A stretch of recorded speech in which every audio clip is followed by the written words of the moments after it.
উস্তাদ দিয়েছে, যে উস্তাদের পরে কিয়ামত পর্যন্ত আর উস্তাদ আসার যোগ্য উস্তাদ নাই। আল্লাহর গোডাউনের থেকে এক করে লাস্ট ফিনিশিং ফাইনাল উস্তাদ বিশ্বনবী মুহাম্মদুর রাসূলুল্লাহ। নবীকে পাঠাইতে আল্লাহ কয়, নবী তুমি বলে দাও উতিতু ইলমাল আউয়ালিন ওয়াল আখিরিন, আমাকে আল্লাহ আগে ও পিছের সমস্ত ইলম দান করেছে। আরে বইস্তু মুআল্লিমা, আমারে আল্লাহ উস্তাদ বানায় পাঠাইছে।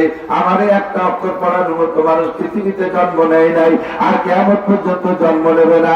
যত বড় বিজ্ঞানী আর পণ্ডিত আসবে আমার সামনে, আমার কাছে পড়ে যেতে হবে, আমারে পড়ায় যেতে পারবি না। আমার নবী এমন নবী, কথা বলেন ঠিক না? নবী পাকের পরে বলেন, আরে তো লেখাপড়ার সাইড বললাম, আখলাকার চরিত্র দিক ঢুকিয়ায় দেখ কি পাইবি। আমার আল্লাহ আমার চরিত্রের সার্টিফিকেট দিয়ে বলেন, ওয়া ইন্নাকা লা খুলুকিন আযীম, আপনার মতো চরিত্রবান বিশ্বে আর আমি সৃষ্টি করি নাই, কিয়ামত পর্যন্ত আর হবে না। কাজে উম্মতকে বলে দিলাম, লাকাদ কানা লাকুম ফি রাসূলিল্লাহি উসওয়াতুন হাসানা। যদি মানবতা শিখতে চাও, যদি মানবতা অর্জন করতে চাও, আদর্শ মানুষ হইতে চাও, তাহলে আর কোন ক্লাস করা লাগবে না। একমাত্র মুহাম্মদুর রাসূলুল্লাহর জীবনী থেকে, মুহাম্মদুর রাসূলুল্লাহর জীবনের পর ডক্টরেট করো, ওখান থেকে তুমি থিসিস করো। মুহাম্মদুর রাসূলুল্লাহর জীবনের ভিতরে ছোট্ট শিশু বাচ্চার জীবনী আছে, শৈশবের জীবনী আছে, যুবকদের জীবনী আছে। কথাটা যুবক আছে না নাই? তোমার সোনার যুবকে পরিণত করবে। চলে যাও মুহাম্মদুর রাসূলুল্লাহ যৌবনকালের দিকে। মধ্যবয়সী যারা আছেন তাদের জীবনকে সোনার জীবনে পরিণত করবে। চলে যান মুহাম্মদুর রাসূলুল্লাহর মধ্যম জীবনের দিকে।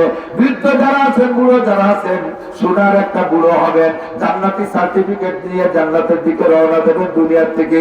এমন একটা আদর্শ আপনার হাতে ধরাই দেবে, বিশ্বনবীর বার্ধক্য যে জীবন আছে, ওই জীবন থেকে আপনি আদর্শ গ্রহণ করতে পারেন।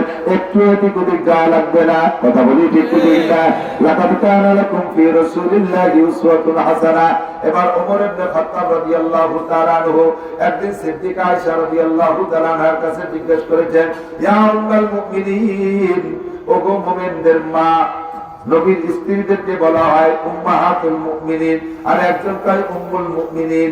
সমস্ত মুমিনদের মা, রূহানি মা নবী পাকের স্ত্রীরা। কথা বল, পুরুষ মারা গেলে, স্বামী মারা গেলে, স্ত্রী থেকে গেলে, ওই স্ত্রীকে ওই মহিলাকে আরেক জায়গা বিয়ে দেওয়া যায় কি যায় না? যায় না? আপনার মারা গেলে আপনার স্ত্রী বিধবা হয়ে গেছে, আরেক জায়গা বিয়ে দেওয়া যাবে না? 3 মাস 13 দিন 4 মাস পরে যে আরেক জায়গা বিয়ে দেওয়া যায়। কিন্তু নবী পাকের 9 জন স্ত্রী রেখে নবী ইন্তেকাল করেছেন, একজন স্ত্রীর আরেক জায়গা বিয়ে দেওয়া যায় নাই। কারণ ওনারা হলেন মানব জাতির মা, গোটা মানব জাতির মা।